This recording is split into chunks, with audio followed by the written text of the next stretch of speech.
বাবা কি জমের গরম পড়েছে, আর যেন পারা যাচ্ছে না। এখন এই গরমের মধ্যে দাঁড়িয়ে রান্না করতে ভালো লাগে বলো তো?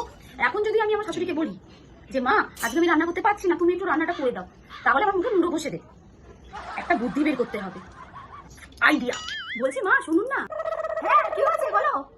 কালকে আপনার ছেলে বলছিল যে শুক্তোটা আমি নাকি একদম ভালোভাবে রান্না করতে পারি না, বুঝলেন? আপনি নাকি দারুণ রান্না করেন।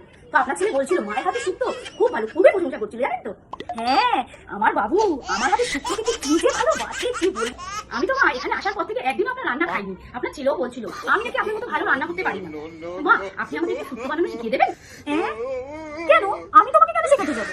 এইসব আমার সিক্রেট, বুঝলে? তাহলে আমিও আপনার সাথে রান্নাঘরে যাই। শোনো তুমি ঘরে গিয়ে একদম গেট বন্ধ করে বসে থাকবে, বুঝলে? এইসব কিন্তু আমার সিক্রেট রান্না, আমি তোমাকে শেখাবো। আচ্ছা আমি ঘর থেকে বেরোবো না, ঠিক আছে? আচ্ছা আরে দিদি কিছু রান্না বান্না করতে পারবে, একদম ঘর থেকে বেরোবে না কিন্তু, আমার সিক্রেট রান্না আমি কাউকে শেখাবো না। তাই যাই বাবা, আমাকে রান্না করতে হলো না, আমি আবার গিয়ে একটু ঘুমিয়ে